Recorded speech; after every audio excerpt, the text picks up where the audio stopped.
సభాధ్యక్షులు మిత్రుడు కార్యనిర్వాహక అధ్యక్షుడు మహేష్ కుమార్ గౌడ్ గారు, స్థానిక శాసనసభ్యుడు మీ అభిమాన నాయకుడు వెడమ బొజ్జు గారు, ఈ కార్యక్రమానికి ముఖ్య అతిథులుగా విచ్చేసిన ఉప ముఖ్యమంత్రి వర్యులు శ్రీ బట్టి విక్రమార్క గారు, కోమటిరెడ్డి వెంకటరెడ్డి గారు, సీతక్క గారు, శ్రీధర్ బాబు గారు, కొండా సురేఖ గారు, తుమ్మల నాగేశ్వరరావు గారు, మధు యాస్కి గారు, మిగతా చాలామంది పెద్దలు, అదేవిధంగా శాసనసభ్యులు, శాసన మండలి సభ్యులు, వివిధ హోదాలలో పార్టీ నాయకత్వము, జిల్లా పార్టీ అధ్యక్షులు, మండల పార్టీ అధ్యక్షులు, గ్రామ శాఖ అధ్యక్షులు, ప్రాణ సమానులైన పార్టీ కార్యకర్తలందరికీ కూడా హృదయపూర్వకంగా నమస్కారాలు.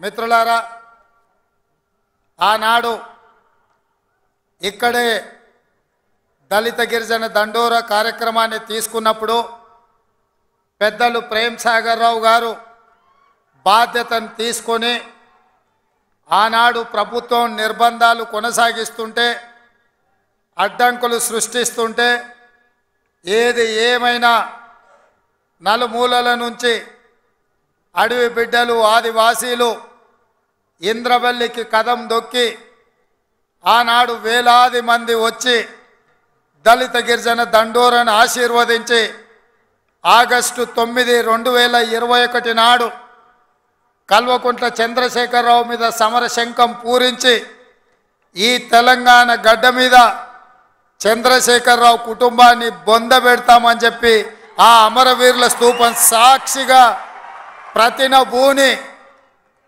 ఆ కార్యక్రమాన్ని డిసెంబర్ 3 నాడు పూర్తి చేసినారు. మీకందరికీ మనస్ఫూర్తిగా ధన్యవాదాలు. మిత్రులారా, ఇక్కడ మట్టికి గొప్పతనం ఉన్నది, ఇక్కడి గాలిలో పౌరుషం ఉన్నది, ఇక్కడ తినే తిండిలో, వేసే అడుగులో పోరాట పటిమ ఉన్నది. ఈ గడ్డ మీద మీ బిడ్డ కొమరం భీం జల్ జంగల్ జమీన్ అని చెప్పి ఆనాడు రాజ్యాలకు వ్యతిరేకంగా, అదేవిధంగా రామ్జీ గోండు, ఈ ప్రాంత గోండు బిడ్డ బ్రిటిషర్స్కు వ్యతిరేకంగా, రజాకర్లకు వ్యతిరేకంగా కొమరం భీం ఆనాడు పౌరుషంతో పోరాడిను. ఈనాడు చరిత్ర పుటలలో పోరాటాల గురించి చర్చించాలి అంటే, పౌరుషం గురించి ప్రస్తావించాలి అంటే రామ్జీ గోండు, కొమరం భీం గురించి ప్రస్తావించకుండా ఏ చరిత్ర మొదలు అవ్వదు అని చెప్పి నేను సగర్వంగా ఈ సందర్భంగా చెప్తున్న మిత్రులారా. అలాంటి పోరాట స్ఫూర్తిని తీసుకొని కేస్లాపూర్ గుడిలో దర్శనం చేసుకొని నాగోబా ఆశీర్వాదం తీసుకొని తప్పకుండా ఈ గడ్డ మీద ఇందిరమ్మ రాజ్యం తీసుకొచ్చి దళితులకు, గిరిజనులకు, ఆదివాసీలకు, బలహీన వర్గాలకు, మైనారిటీలకు వాళ్ళు మెచ్చే ప్రభుత్వం, వాళ్ళను ఆర్థికంగా సంక్షేమ రంగంలో అభివృద్ధి ప్రాంతం వైపు నడిపించే ప్రభుత్వాన్ని ఏర్పాటు చేస్తామని చెప్పినాం. ఇవాళ ప్రభుత్వం ఏర్పడ్డది. ఆ ప్రభుత్వం ఏర్పడ్డది కాబట్టే మా ప్రభుత్వం మొట్టమొదటి అభివృద్ధి కార్యక్రమం ఆనాడు మాట ఇచ్చినాం. ఇదే ఇంద్రవెల్లి అమరవీరుల స్తూపం సాక్షిగా అభివృద్ధి కార్యక్రమాలను తీసుకొని ముందుకు వెళ్తాం. ఆదిలాబాదును దత్తత తీసుకుంటాం. తప్పకుండా ఈ ప్రాంతాన్ని, తప్పకుండా ఆదిలాబాదు ప్రాంతాన్ని, ఈ అడవబిడ్డల ప్రాంతాన్ని, ఈ అమాయకుల ప్రాంతాన్ని, ఈ ఆదివాసీల ప్రాంతాన్ని అభివృద్ధి పదం వైపు నడిపించే బాధ్యత ఇందిరమ్మ రాజ్యం తీసుకుంటుందని ఆనాడు ప్రతిజ్ఞ చేసినాం. ఈనాడు అభివృద్ధి కార్యక్రమాలలో భాగంగా గూడాలకు రోడ్లు, గూడాలకు తాగడానికి నీళ్లు, నాగోబా గుడి అభివృద్ధి కోసం, అదేవిధంగా ట్రైకార్ నేతృత్వంలో ఈ విద్యార్థుల చదువుల కోసం ఈ ప్రాంతంలో మనము అభివృద్ధి కార్యక్రమాలను ప్రారంభించినాం. మిత్రులారా, ఆ ఏళ్ళ నేను చెప్పిన ఇంద్రవెల్లి పర్యటన ఉందన్నప్పుడు కాంగ్రెస్ పార్టీ వాళ్ళే 1981లో ఈ ఆదివాసీ బిడ్డలను పొట్టన పెట్టుకున్నారు. ఏ ముఖం పెట్టుకొని కాంగ్రెస్ నాయకులు ఇంద్రవెల్లి దర్శించుకుంటారని కొంతమంది సన్నాసులు ప్రశ్నించారు. ఆనాడు నేను ఇదే గడ్డ మీద నుంచి క్షమాపణ చెప్పిన. ఉమ్మడి రాష్ట్రంలో సమైక్య పాలనలో సీమాంధ్ర పాలకులు తెలంగాణ బిడ్డలను, ఆదివాసీ బిడ్డలను, అడవి బిడ్డలను తుపాకీ తూటాలతో నేలకు వరుగుతుంటే, వాళ్ళ రక్తం చిందుతుంటే నిస్సహాయులమై సమైక్య పాలనలో చేతులు కట్టుకొని కూర్చున్నారు కొందరు. అది జరిగింది తప్పు. తప్పు జరిగినందుకు మన్నించండి. మా ఇందిరమ్మ రాజ్యంలో ఆదివాసీ బిడ్డలను ఆదుకుంటాం, తప్పకుండా కుటుంబాలను హక్కున చేర్చుకుంటాం, గుండెల్లో పెట్టి చూసుకుంటామని ఆ ఎల్ల మాటిచ్చినాం.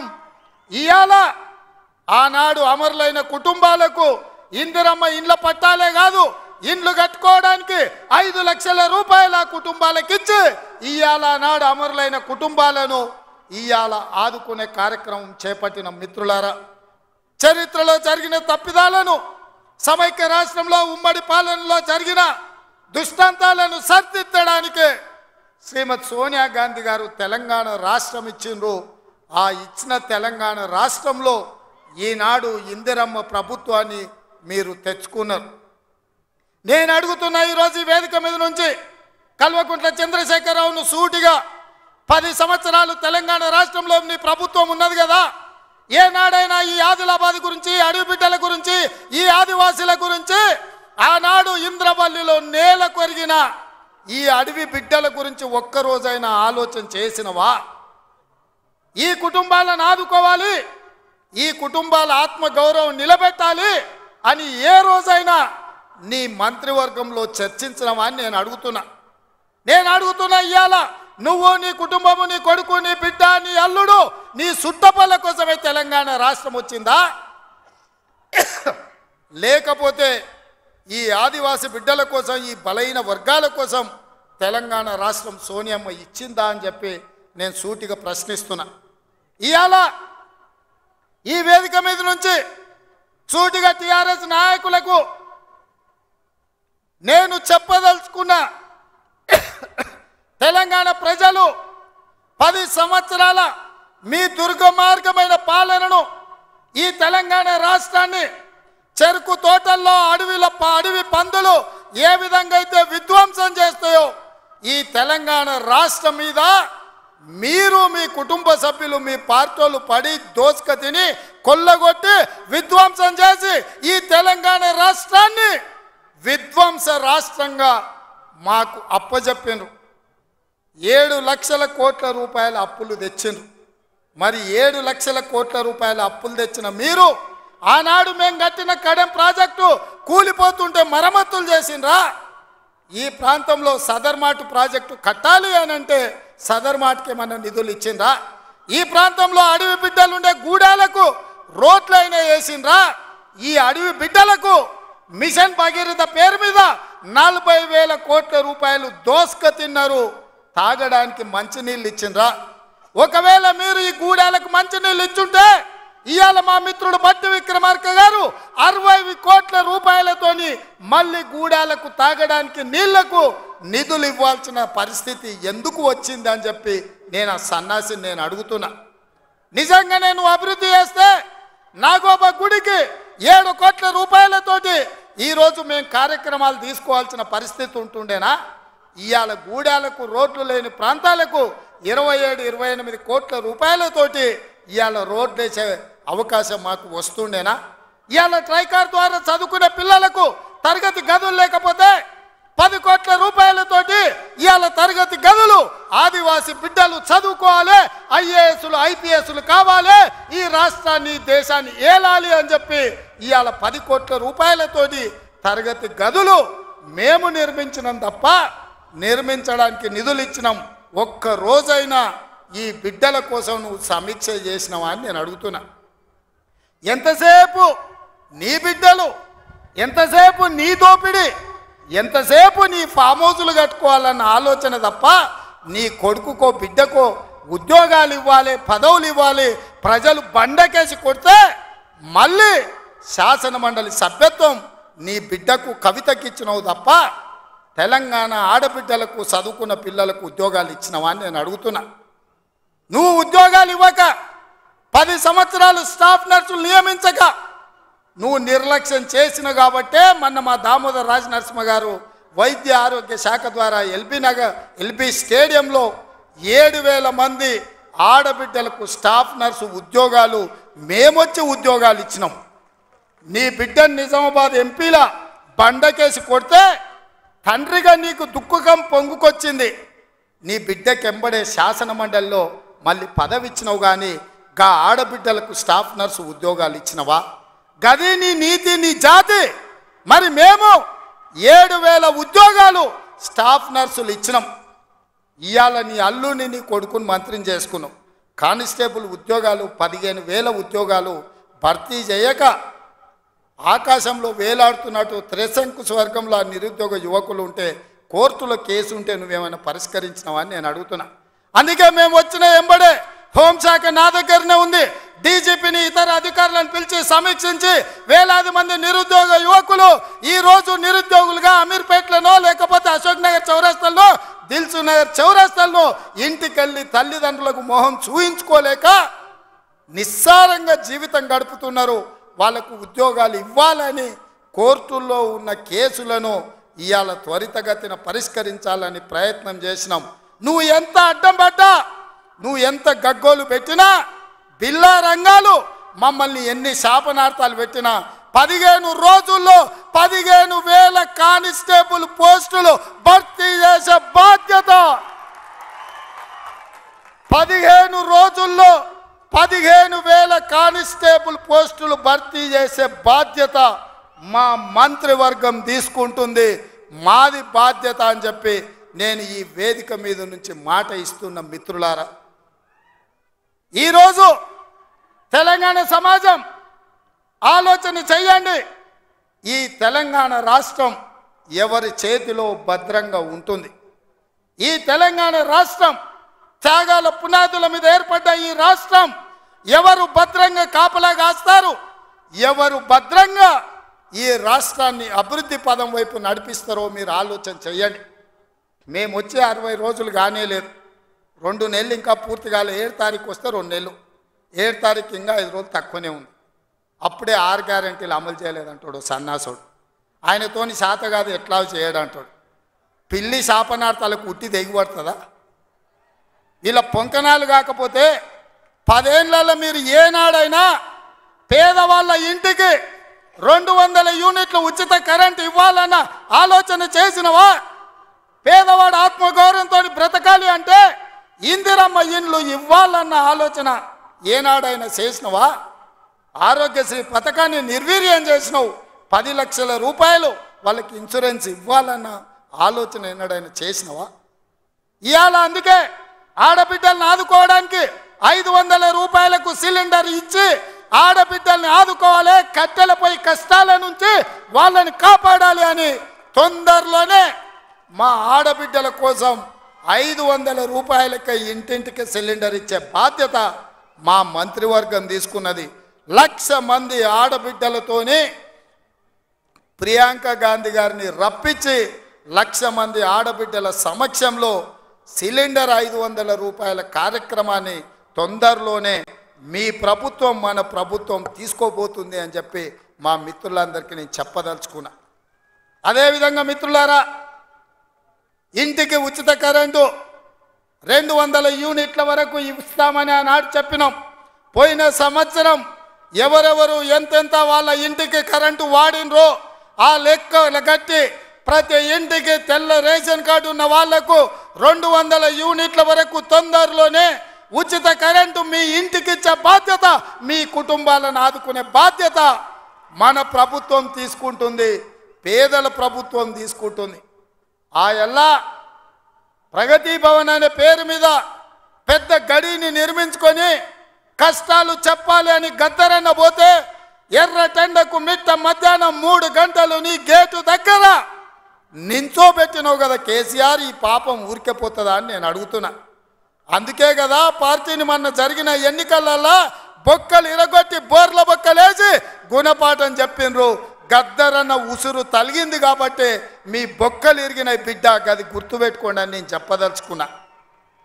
అందుకే మిత్రులారా, ఇవాళ ఈ ప్రభుత్వం మీది మనది, ఈ ప్రభుత్వం పేదోళ్ళది.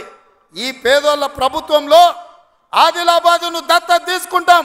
తప్పకుండా తుమ్మిడిఎట్టి దగ్గర ఉత్తమ్ కుమార్ రెడ్డి గారి అనుమతితోని సాగునీటి ప్రాజెక్టును కడతాం, కుప్టి ప్రాజెక్టును కడతాం, సబర్మతి ప్రాజెక్టును కడతాం, కడెం ప్రాజెక్టును రిపేర్ చేస్తాం.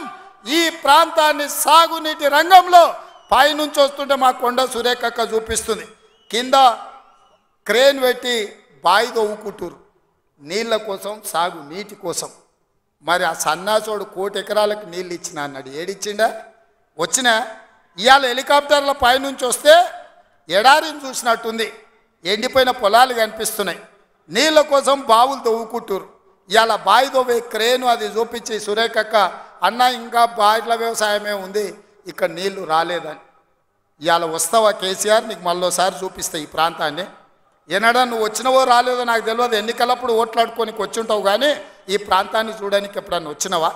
రా, ప్రభుత్వం హెలికాప్టర్ పెడుతుంది, మేము వస్తాం, నీకు చూపిస్తాం. 1 కోటి ఎకరాలకు నీళ్ళు ఇస్తా అనే పేరు మీద లక్షల కోట్ల రూపాయల దోపిడీకి పాల్పడ్డావు తప్ప ఈ ఆదిలాబాద్కు నీళ్ళు ఇవ్వలేదు. అందుకే ఈ ప్రాంతాన్ని సస్యశ్యామలం చేయడానికి సాగునీటి ప్రాజెక్టులను కట్టే బాధ్యత మా పార్టీ తీసుకుంటుంది, మా ప్రభుత్వం తీసుకుంటుంది. నిన్న మొన్న మాట్లాడుతున్నారు వాళ్ళు 3 నెలల 6 నెలల కేసీఆర్ మళ్ళీ ముఖ్యమంత్రి అవుతాడు, ఈ ప్రభుత్వాన్ని పడగొడతామని. నీ అయ్యా ఎవడరా పడగొట్టేటోడు? పడగొడతారా? ఎవడు కొట్టేది? నేను అడుగుతున్నా, వేలాది మంది మా యువకులు ఇక్కడ ఉన్నారు, మీరందరూ చూసుకుంటే ఊరుకుంటారా? పడగొడితే ఊర్లలోకి రానిస్తారా? ఊర్లలో ఎవడన్నా ఈ ప్రభుత్వాన్ని పడగొట్టాలన్న ఆలోచన చేస్తే మీ ఊర్లో యాప చెట్టుకు కోదండం వేసి కొట్టండి, లాగుల తొండలు ఇడవండి. ఇది ప్రజలు ఎన్నుకున్న ప్రభుత్వం, ప్రజలు ఆశీర్వదించిన ప్రభుత్వం, ప్రజల కోసం పనిచేస్తున్న ప్రభుత్వం. ఇది ప్రజా ప్రభుత్వం. ఆడ అనుకుంటుండు 1,00,000 కోట్లు పెట్టి కట్టిన కాళేశ్వరం కూలినట్టు ఈ ప్రభుత్వం కూలుతుందని. నీ అయ్యా నువ్వు దోపిడీకి పాల్పడ్డావు కాబట్టి ఆ కాళేశ్వరం గాలి వస్తే కొట్టుకుపోయింది. ఈ ప్రభుత్వం గాలి కాదు కదా, నీ ఖాందాన్ మొత్తం వచ్చినా బోర్ల బొక్కలు పండబెట్టి తొక్కుతాం. ఎవడని ప్రభుత్వం పడుతుందనో 6 నెలలకో 3 నెలలకో కేసీఆర్ ముఖ్యమంత్రి అవుతాడని చెప్పిండంటే మూతి పండ్లు రాలుతాయని నేను చెప్పదలుచుకున్నా. ఇంకా మన చూసిన నిత్యానంద స్వామి అని ఒక ఆయన ఉన్నాడు, తెలుసు కదా మీకు అందరికీ. ఆయన ఇక్కడక్కడైతే లాభం లేదని పోయి ఎన్నో దీవి కొనుక్కొని దానికి రాజు అని ప్రకటించుకున్నాడు. ఇక కేసీఆర్ సంపాదించిన అక్రమ సంపాదన ఉంటే పోయి ఏమన్నా అడవిలో పోయి ఎక్కడన్నా పోయి దీవులలో పోయి దీవి కొనుక్కొని దానికి రాజు అని ప్రకటించుకోవాల్సిందే, లేకపోతే ఆయన ఫామ్ హౌస్కి ఆయన ముఖ్యమంత్రి కావాల్సిందే తప్ప ఈ తెలంగాణ రాష్ట్రానికి మళ్ళీ జన్మలో ముఖ్యమంత్రి కాదు కదా, మంత్రి పదవి కూడా కేసీఆర్కు రాదని నేను చెప్పదలుచుకున్నా. నువ్వు చేసిన పాపాలకు నువ్వు పాపాల భైరవుడివి. ఈ నిరుద్యోగ యువకులను, ఉద్యమకారులను, అమరవీరుల కుటుంబాలను, రైతులను, దళితులను, గిరిజనులను, మైనారిటీలను, మహిళలను నిలువు దోపిడీ చేసి నిలువున ముంచిన నువ్వు, నీకు సిగ్గన్న ఉందా మళ్ళీ పదవి కావాలని అడగడానికి? నీకు కొంచెమైనా రోషం ఉన్నదా అని నేను అడుగుతున్నా. ఆయన మాట్లాడుతున్నాడు 6 నుంచి 8 పార్లమెంట్లు వస్తాయి. ఏంటికి వస్తే మళ్ళీ 6 8 ఇస్తే మోడీకి అమ్ముకుందామనా? మొదటిసారి 12 ఇస్తే మోడీకి అమ్మినావు, రెండోసారి 9 ఇస్తే తీసుకుపోయి మోడీకే అమ్మినావు. మారు బేరగాలు కాక ఈడ ఎంపీలు కొనాలి, ఈడ ఎంపీలు గెలవాలి, ఢిల్లీకి వెళ్ళి మోడీకి అమ్ముకోవాలి. దీనికోసమేనా నీకేసేది? నేను ఇవాళ సూటిగా కేసీఆర్ని అడుగుతున్నా. ఈ దేశంలో ఉన్నాయి 2, ఒకటి ఎన్డీఏ కూటమి, రెండోది ఇండియా కూటమి. ఎన్డీఏ కూటమికి మోడీ ఉన్నాడు, ఇండియా కూటమికి మేమున్నాం. మా దాంట్లోకి రానీయము, మా నీడ కూడా తాకనీయం. ఆ ఇంటి మీద పిట్ట ఈ ఇంటి మీద కాలిస్తే కాల్చి అవతలేస్తాం. నువ్వు ఎట్లకెళ్ళి అవుతావా? మరి నేను అడుగుతున్నా, ఎట్లకెళ్ళి అవుతావు? 1 2 ఏదైనా గెలిస్తే ఢిల్లీలో తాకట్టు పెట్టి మోడీ దగ్గర గులాంగిరి చేయిస్తాడు ఆయన. అందుకే మిత్రులారా ఆలోచన చేయండి. ఇవాళ ఈ రాష్ట్రంలో, ఈ దేశంలో పేద ప్రజల ప్రభుత్వం ఏర్పడాలి అంటే 10 ఏళ్ళు ప్రధానమంత్రిగా ఉన్న నరేంద్ర మోడీ ప్రతి పేదవాడి ఖాతాలో 15 లక్షల రూపాయలు వేస్తా అన్నాడు. ప్రతి పేదవాడికి ఇల్లు కట్టిస్తా అన్నాడు. ప్రతి సంవత్సరం 2 కోట్ల ఉద్యోగాలు ఇస్తా అన్నాడు. రైతుల ఆదాయం 2 చేస్తా అన్నాడు. ఎవరి ఖాతాలన్న మోడీ 15 లక్షలు వేసిండా మిత్రులారా? వేసిండా? మీకేమన్నా ఇల్లు కట్టించిండా? మీకు ఉద్యోగాలు ఇచ్చిండా? మన ప్రాంతానికి ఎప్పుడన్నా వచ్చిండా? పోనీ మీ ప్రాంతంలో ఆదివాసీ బిడ్డ స్వయం బాబురావుని ఎంపీ గెలిపించిండు, మంత్రి పదవిని ఇచ్చిండా? మరి ఏమి ఇయ్యనప్పుడు ఈ ప్రాంతంలో మోడీకి ఓటెందుకు వేయాలని నేను అడుగుతున్నా. మీరు ఆలోచన చేయండి. ఇవాళ మతం పేరు మీద ఒకడు, మద్యం పేరు మీద ఇంకొకడు రేపు ఎన్నికల్లో ఓట్లు అడగడానికి వస్తారు. ఇవాళ మతం ఒక రకం మత్తు అయితే మద్యం ఇంకొక రకం మత్తు. మోడీ కేడీ ఇద్దరు ఒక్కటయ్యి కాంగ్రెస్ను అడ్డుకోవాలని చూస్తున్నారు. అందుకే మిత్రులారా, ఆదిలాబాద్ను దత్తత తీసుకునే బాధ్యత మాది, మా ప్రభుత్వంది. మీకు యూనివర్సిటీ ఇచ్చే బాధ్యత మాది, మా ప్రభుత్వంది. మీకు తప్పకుండా తుమ్మిడేట్టు ప్రాజెక్టును కట్టే బాధ్యత మాది, మా ప్రభుత్వంది. తప్పకుండా సదర్మాట్ పూర్తి చేసే బాధ్యత మాది, మా ప్రభుత్వంది. కుప్టి ప్రాజెక్టును పూర్తి చేసే బాధ్యత మాది, మా ప్రభుత్వంది. కడెం ప్రాజెక్టును మరమ్మతులు చేసే బాధ్యత మాది, మా ప్రభుత్వంది. తండాలలో, గూడాలలో, మారుమూల పల్లెల్లో ప్రతి తండాకు గూడానికి రోడ్లు వేసే బాధ్యత మాది. తాగునీళ్ళు ఇచ్చే బాధ్యత మాది.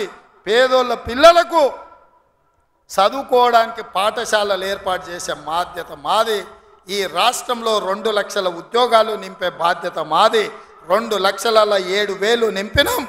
ఇంకా 1,93,000 ఉద్యోగాలల్లో 15 రోజుల్లో 15,000 కానిస్టేబుల్ ఉద్యోగాలు నింపుతాం.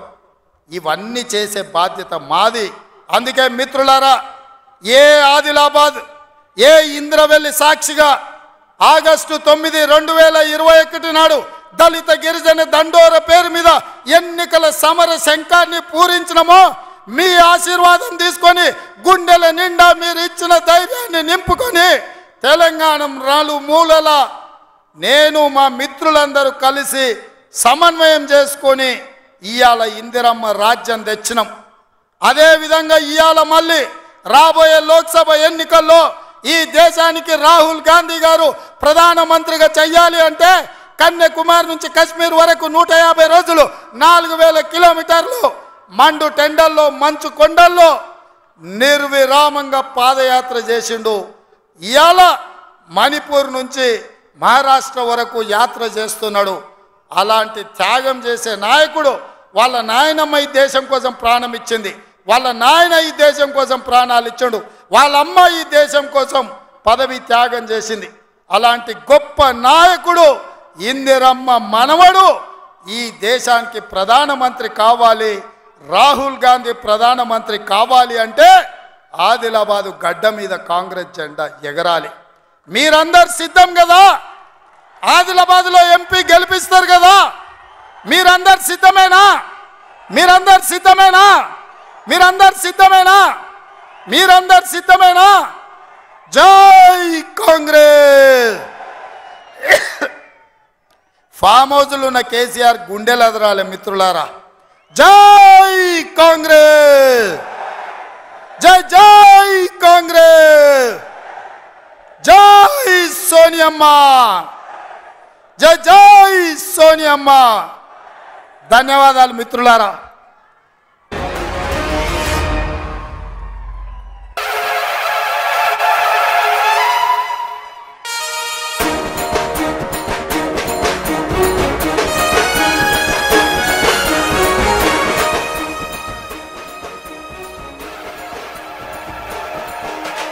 ఇంద్రవెల్లి కొండల్లో దండు బుట్టిల్దో